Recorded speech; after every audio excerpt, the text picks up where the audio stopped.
क्या क्रिटिसिज्म सिर्फ कमियां निकालना होता है या फिर ये लिटरेचर को समझने की एक सबसे बड़ी चाबी है? क्या एक क्रिटिक पोइट से ज़्यादा पावरफुल हो सकते हैं या उसका काम सिर्फ एक्सप्लेन करना है? आज हम डिकोड करेंगे एक ऐसा ऐसे जिसने लिटरेरी क्रिटिसिज्म की पूरी डिफिनेशन बदल दी। आज हम पढ़ेंगे टी.एस. एलियट की द फंक्शन ऑफ क्रिटिसिज्म, जो इन्होंने लिखा था 1923 में। एलियट इस एसे को क्यों लिखते हैं? उस समय रोमांटिक क्रिटिक ये मानते थे कि पोएट जो है वो जीनियस होते हैं और क्रिटिसिज्म जो है वो सेकेंडरी होता है और यूजलेस होता है। तो एलियट इस आइडिया को चैलेंज करते हैं। वे कहते हैं कि क्रिटिसिज्म यूजलेस नहीं है, बल्कि ये लिटरेचर को समझने के लिए ज़रूरी है। तो उनका गोल क्या होता है कि क्रिटिसिज्म की सही रोल और लिमिट डिफाइन करना। इस ऐसे के माध्यम से एलियट क्रिटिसिज्म की सही रोल और लिमिट डिफाइन करते हैं।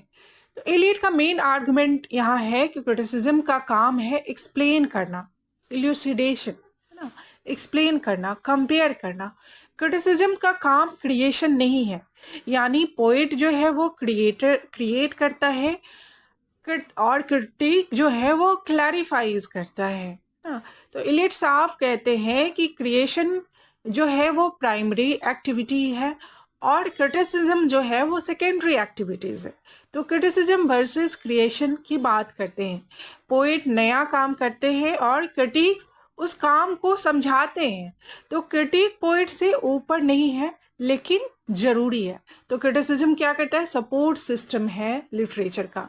एलियट एक पावरफुल आइडिया देते हैं, ट्रेडिशन का कंसेप्ट समझाते हैं कि कोई भी वर्क अकेला नहीं होता, हर वर्क जुड़ा होता है पास्ट लिटरेचर से, ट्रेडिशन से।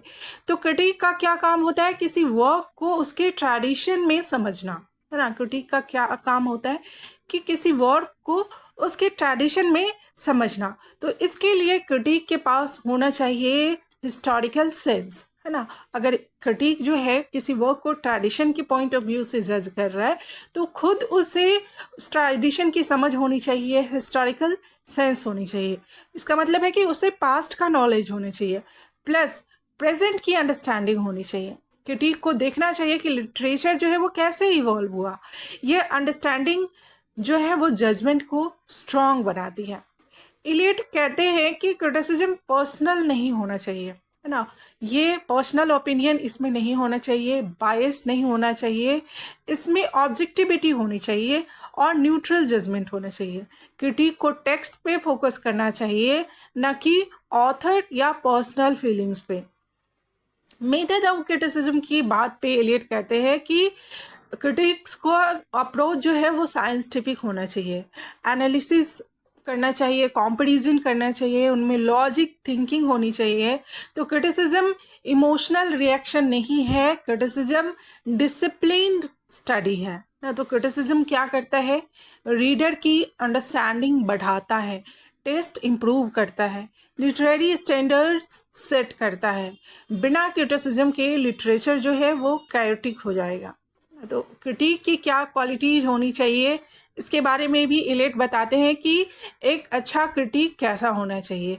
एक अच्छा क्रिटिक के पास वाइड रीडिंग होनी चाहिए, डीप नॉलेज होनी चाहिए, इंटेलेक्चुअल डिसिप्लिन होना चाहिए, सेंसिटिविटी टू नॉलेज होनी चाहिए और एबिलिटी टू कंपेयर वर्क्स, है ना। ये सारे जो है वो उनके क्वालिटीज़ होनी चाहिए। तो क्रिटिक जो है स्कॉलर प्लस थिंकर बोथ होनी चाहिए। एलियट का फाइनल कंक्लूजन, फाइनल जजमेंट ये आता है कि क्रिटिसिज्म बहुत इंपॉर्टेंट है, लेकिन ये क्रिएशन से नीचे है। ये आर्ट को रिप्लेस नहीं कर सकता, लेकिन इसे समझने के लिए ज़रूरी है। तो बेस्ट क्रिटिसिज्म वही है जो क्लैरिटी लाए। क्रिटिसिज्म क्या लाता है? Clarification plus comparison. और क्रिएशन क्या? क्रिटिसिज्म, बट क्रिटिसिज्म जो है, क्रिएशन जो है वो क्रिटिसिज्म से बड़ा है, लेकिन दोनों ही, क्रिटिसिज्म और क्रिएशन दोनों जरूरी है। तो अब समझिए कि क्रिटिसिज्म सिर्फ निंदा नहीं है, किसी की आलोचना करना नहीं है, ये लिटरेचर को समझने की साइंस है। पोइट बनाता है और क्रिटिक जो है उसे समझाता है, दोनों ही मिलकर लिटरेचर कंप्लीट करते हैं, है ना। अगर आपने ये लेक्चर समझ लिया है तो आपने सिर्फ ऐसे नहीं पढ़ा, आपने लिटरेरी क्रिटिसिज्म की बैकबोन समझ ली है।